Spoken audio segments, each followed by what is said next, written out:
Hi, everybody, and coming up on the first ever edition of Post Heat, all the NBA basketball. The game is on, and the fans are starting to come back, a look around the league, plus all the Heat coverage, including Pat Riley's news conference. All right, and also ahead on the show, a Super Bowl wrap-up. Will the Denver Broncos do that three-peat thing, and will John Elway be back for an encore? And a one-on-one vibe session with the baddest man on the planet, who's a real soft touch outside of the ring. His name, Evander, the real deal Holyfield, the world heavyweight champion.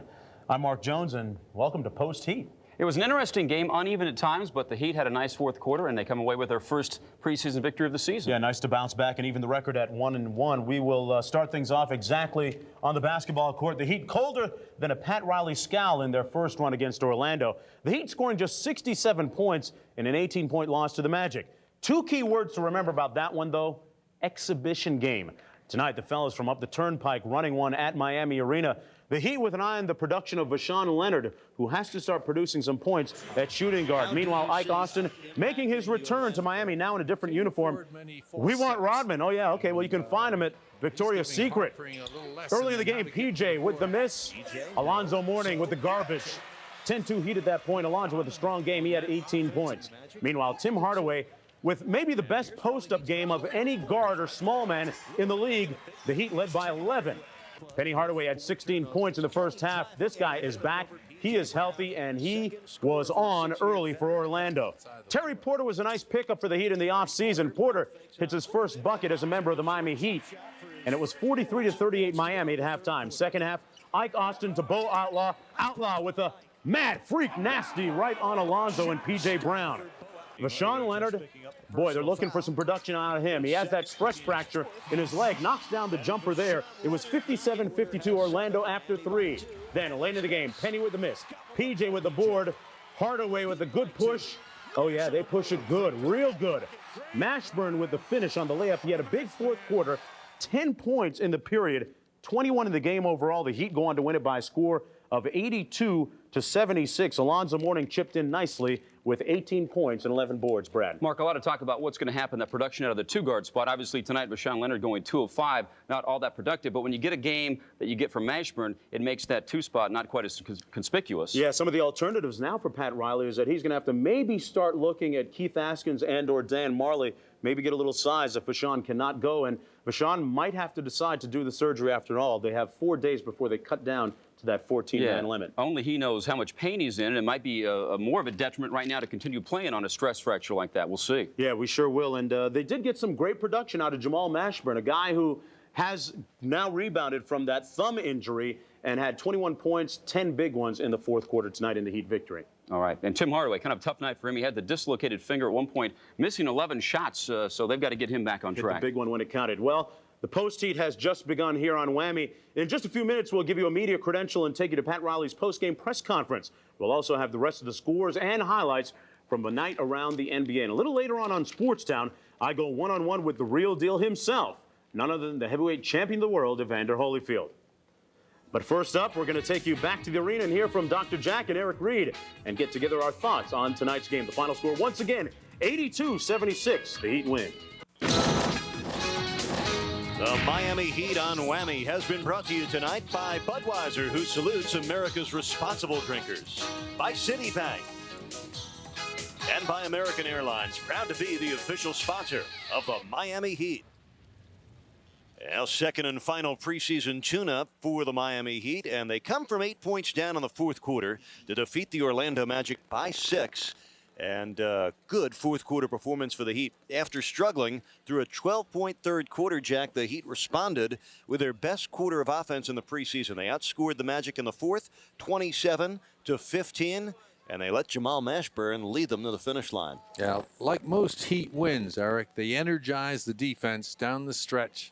Mourning and P.J. Brown were terrific at the defensive end. Hardaway, Mash, everybody contributing steals, Terry Porter, and then the Mash man really took over. He got some great stuff going, drives to the basket, efforts to post were successful, and just about everything that he did at the offensive end was pure gold, and carried the Heat over the hump when most of the regular guys were not shooting the ball real well. Jamal Mashburn finished with 10 fourth quarter points, 21 for the night with 9 rebounds. Alonzo Mourning had a double-double, 17 points and 11 boards. Heat able to win despite Tim Hardaway's 2 for 13 shooting, but a rather raggedy preseason affair. Both clubs under 40% shooting. The two teams combined for 50 turnovers. Penny Hardaway led Orlando with 20. Once again, your final score, the Heat 82, the Magic 76.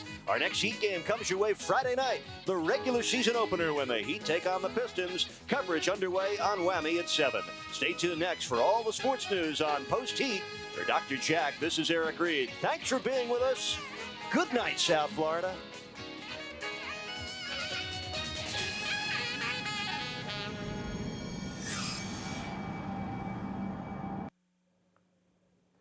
Welcome back to Post Heat. You know, after last Saturday's loss against Orlando, Coach Riley said that his team didn't play with coherent intelligence.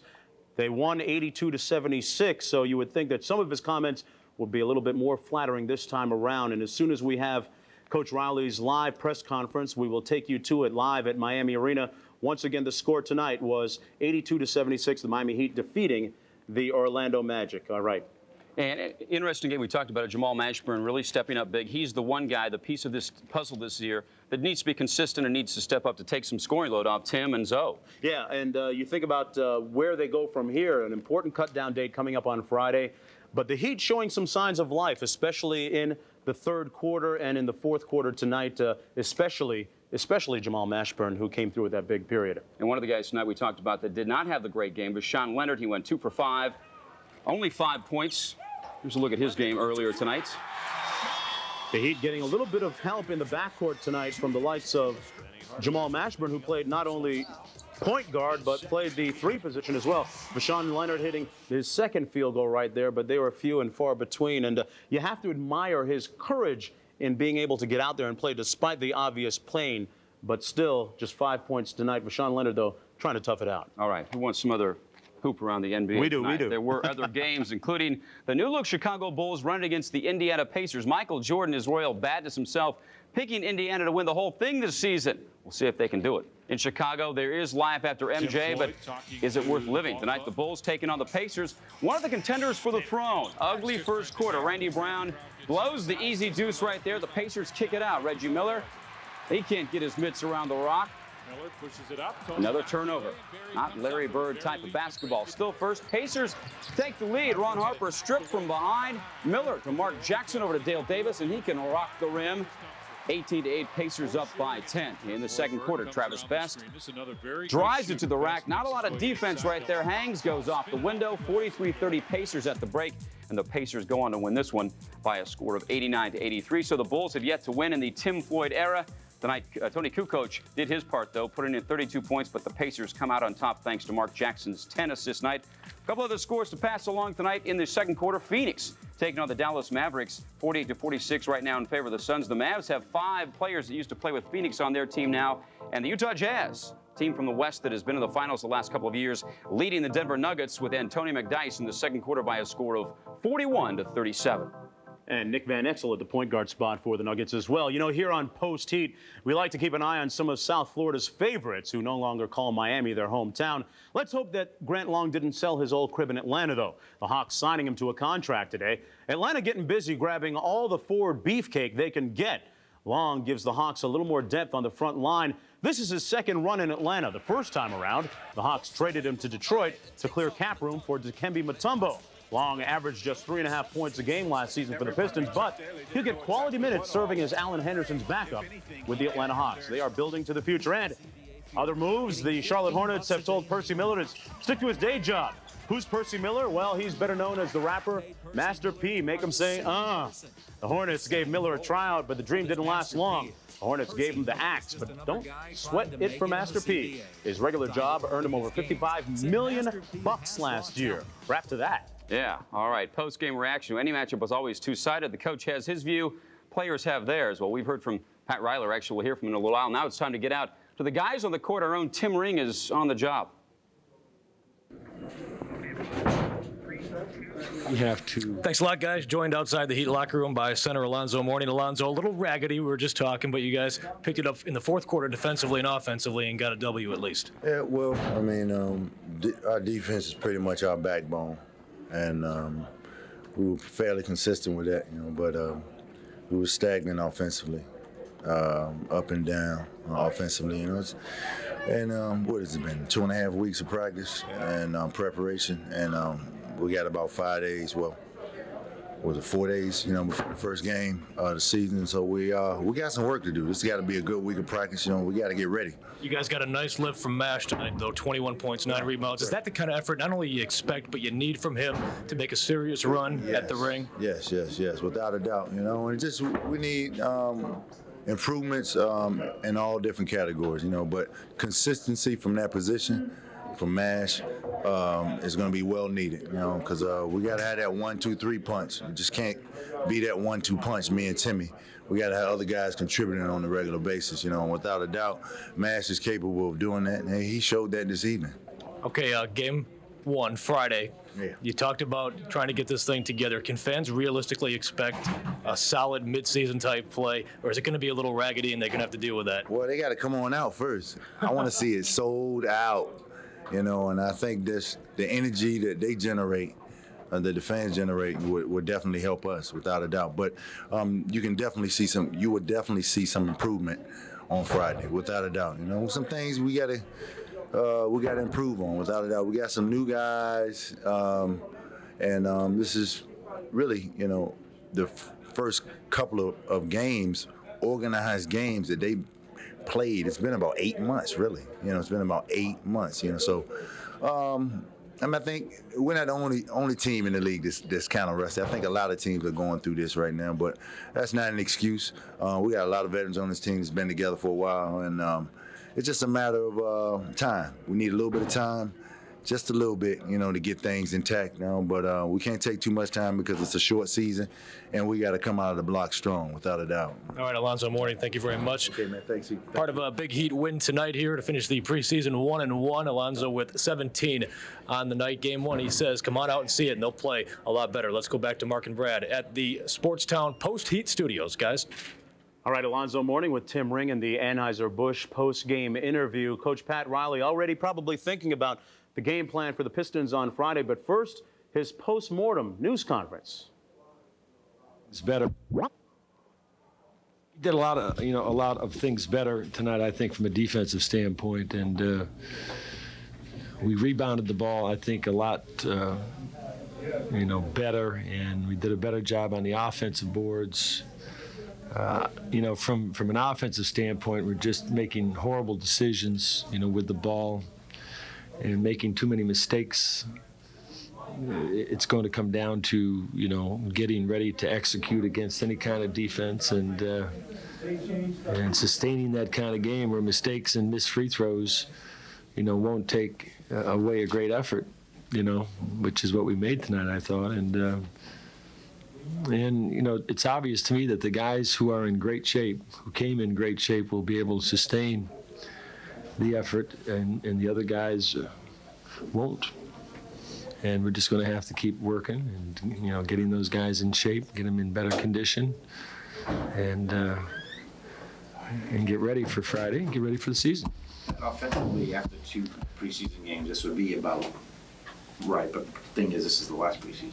Well, and I just hope everybody's like us, or they're all having the same problems, I saw a game the other night. It had about 57 turnovers in the game or something like that. And, when players don't play in games against, major competition for 8.5 months, and you have them for 10 days of a training camp with 2 preseason games, unless the most, intelligent teams and the better teams that have been together will probably be, head and shoulders above everybody else at the beginning of the season. We have to stop that right now. I would say half of our turnovers and opportunities to make plays are simply poor decisions, on trying to hit home runs and force situations instead of just, letting the play take care of itself. I think overall in the league, Well, conditioning as well as decision-making, a couple of issues for Coach Pat Riley. Well, the Heat now 1-1 in the preseason. Between now and Friday, big decisions to be made. Miami's brain trust will get together in the war room and weigh their options. After that, it's on 4 games in 5 days. Get out the ice packs and the heat rub. It all starts Friday right here on WAMI. The Pistons are souped up and ready to roll. All-star Grant Hill ready to take his team one step further than a year ago, or maybe more. The guy is a triple-double just waiting to happen. Game time, 7:30. Preheat game show begins at 7 right here on your home of the Heat, WAMI. Well, just like the Heat tonight, Evander Holyfield will be looking for the knockout punch when he faces Lennox Lewis in March. Coming up, my one-on-one real deal vibe. Should be interesting. But first, now that John Elway is sitting on the top of the world, will he push back the recliner and relax, or make a go at a three-peat? The answer when Sportstown rolls on. Can I get a free throw, shoot the pass, jump block? It's game time. Trash talk, big and roll, shoot for two. And the heat is on. Low post, power forward foul, center trap glass. Heat on WAMI. Beginning February 5th, you can catch more Heat games on WAMI than anywhere in the known universe. With total pre- and post-game coverage from Sportstown. WAMI, the new home of the Heat. Well, it's not a celebration until you break out the tear gas. This was the scene in Denver last night after the Broncos captured their second straight Super Bowl title. 20 people arrested in the melee with property damage estimated $160,000. Thankfully, no serious injuries were reported. No one was in the car at the time. Well, they did it with a quarterback who continues to get better with time.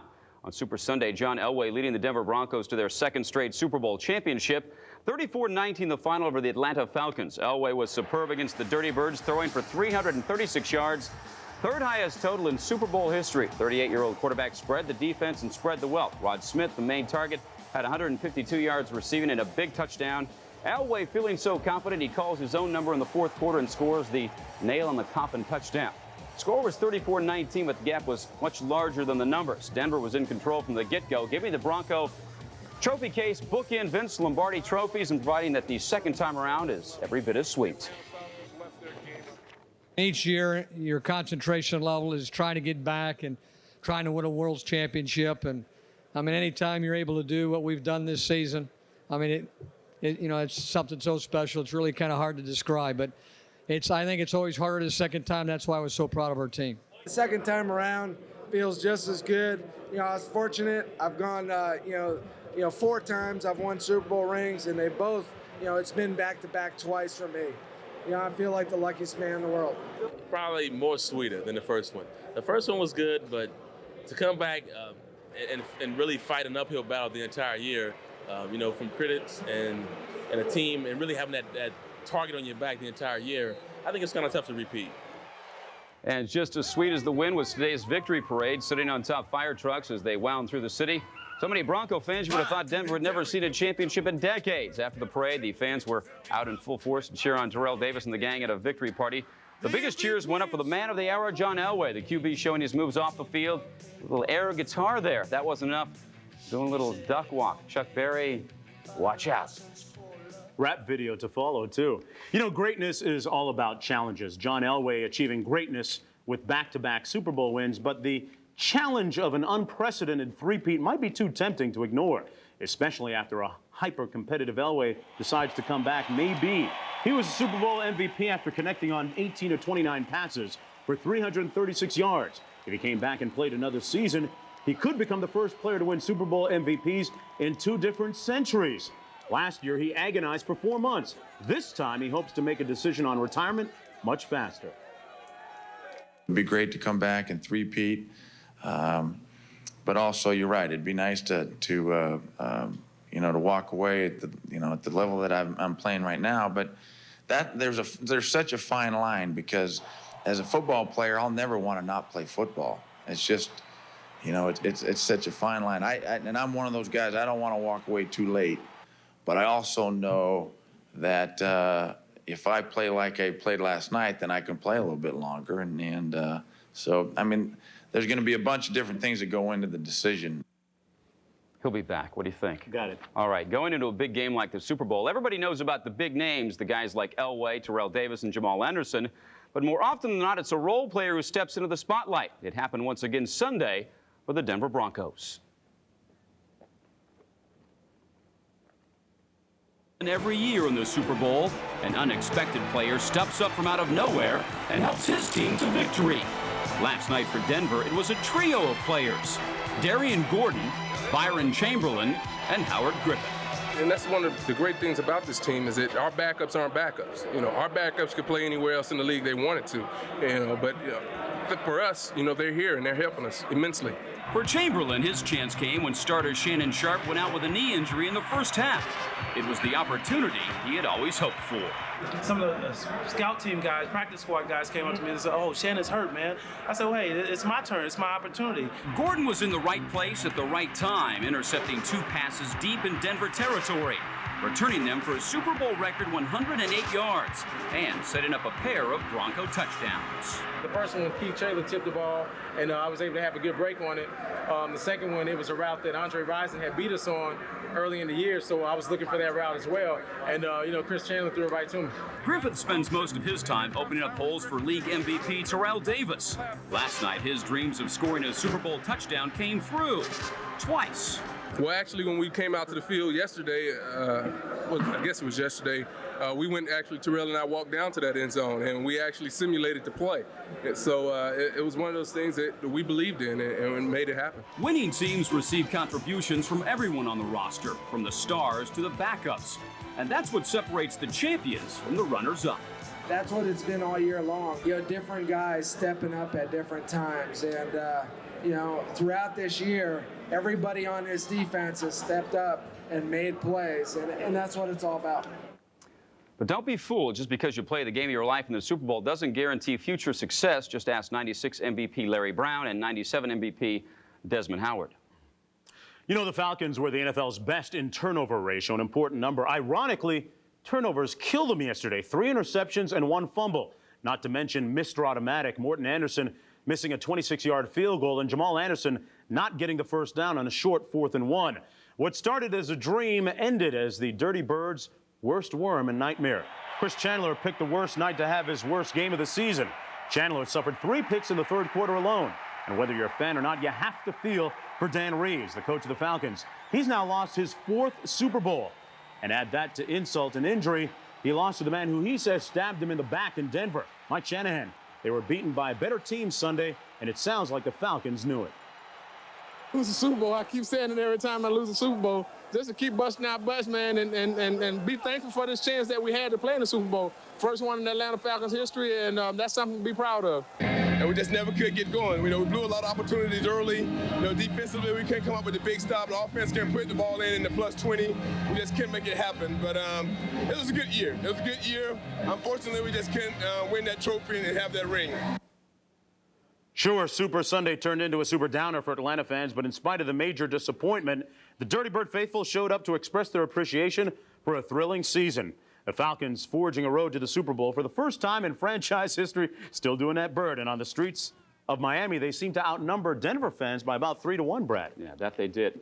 Well, much of the talk on Super Sunday focused on Falcons free safety Eugene Robinson, the winner of the Bart Starr Award for High Moral Character, arrested Saturday night by undercover Miami police for soliciting oral sex. Robinson was taken into custody, charged, and released some 19 hours before the game of his life.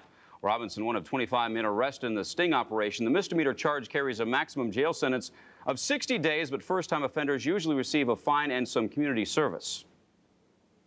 What I really want to do now is apologize first to my Lord Jesus Christ, secondly to my wife and kids, and thirdly to my teammates, the entire Atlanta Falcon organization, for the distraction that I may have caused them. Factor for us was, Eugene, are you going to play? Yes, we're behind you 110%. Regardless of what happens, the way we feel for Eugene Robinson and things we believe about him have not changed one bit. Yeah.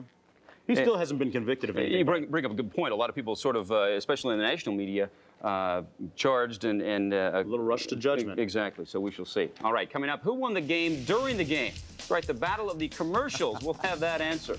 But coming up next, I sit down and go mano a mano with the real deal heavyweight champion of the world. Evander Holyfield enters the Sportstown ring after the break. Tonight it's D-Day as we give away tickets to Super Bowl 33. That and a visit from Heisman winner Ricky Williams on Sportstown. Sportstown, tonight at 10:30 on WAMI.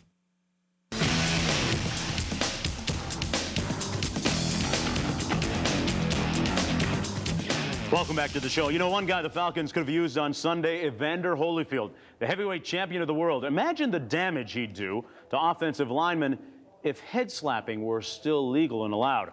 Holyfield, a native of Atlanta and a huge Falcons fan, attending the game on Sunday. He's not one of those celebrity bandwagon hoppers.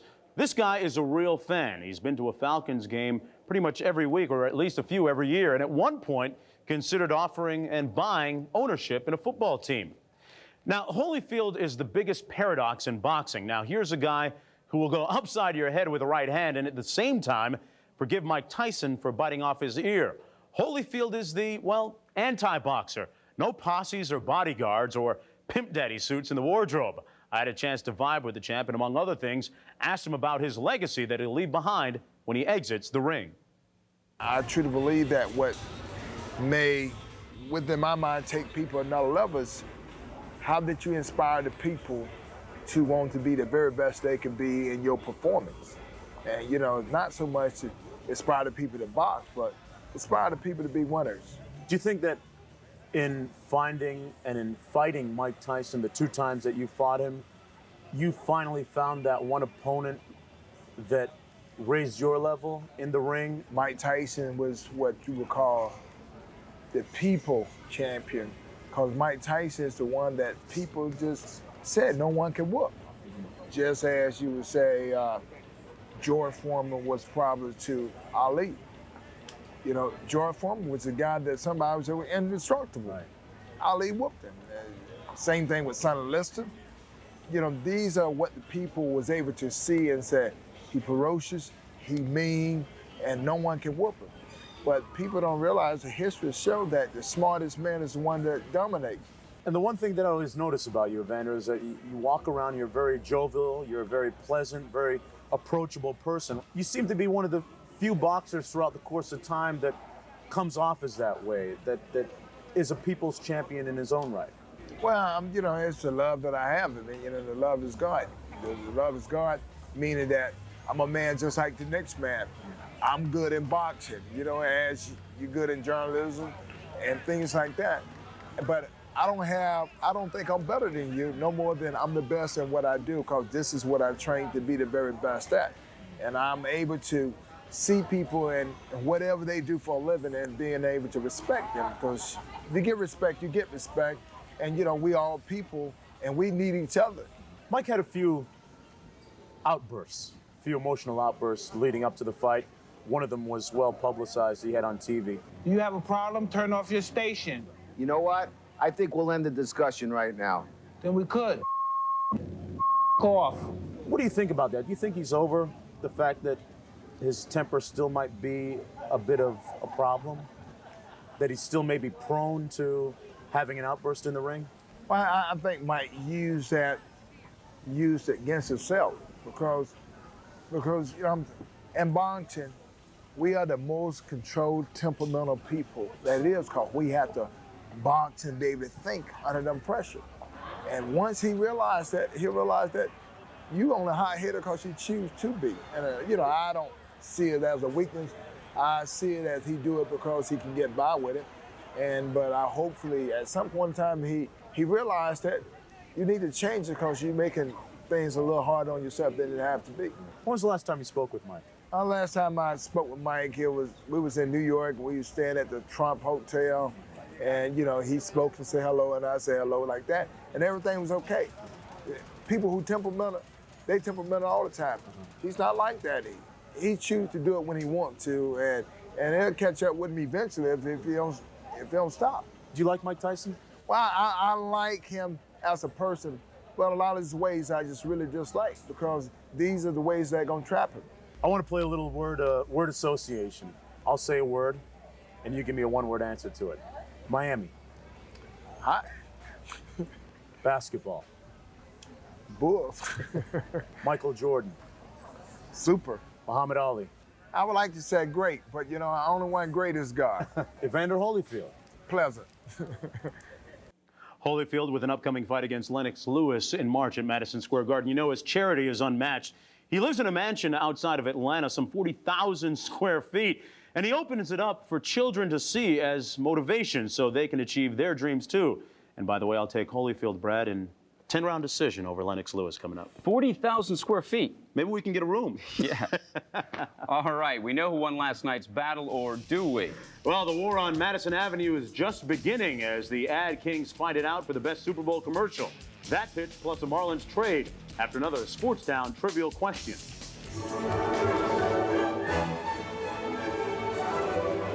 What is your all-time favorite movie? Oh, God, I have a few of them. I like the old classic musicals. I'm Sound of Music. The hills are alive with the sound of music. West Side Story. I like to be in America.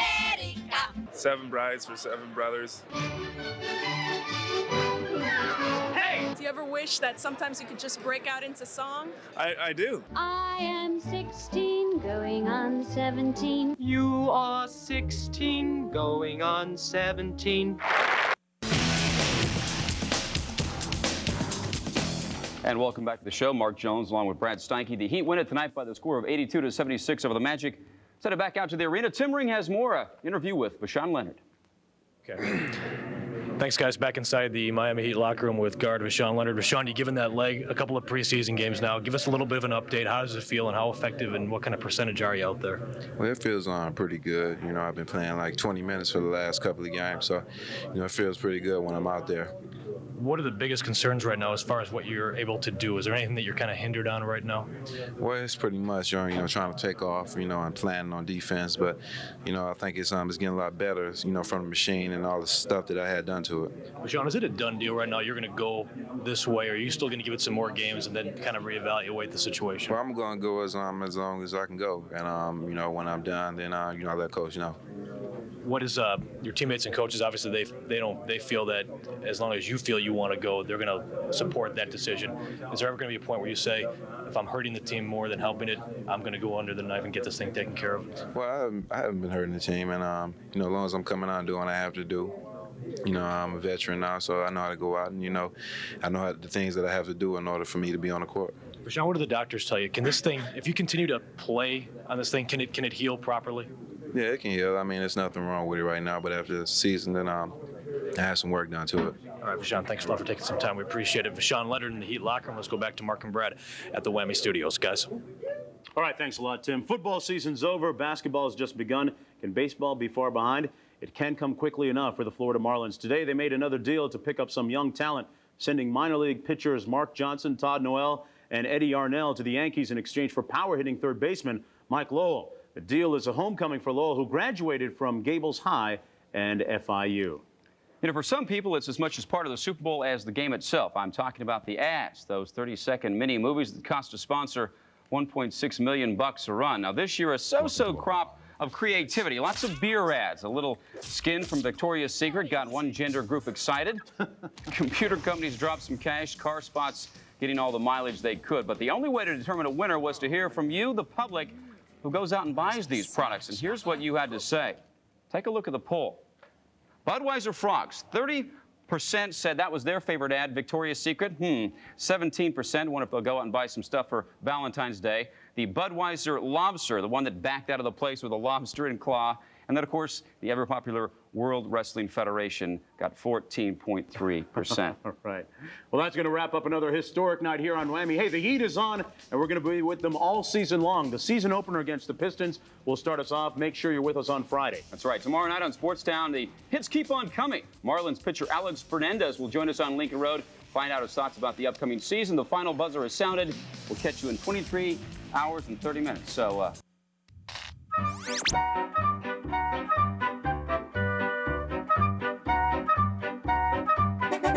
The city is our studio.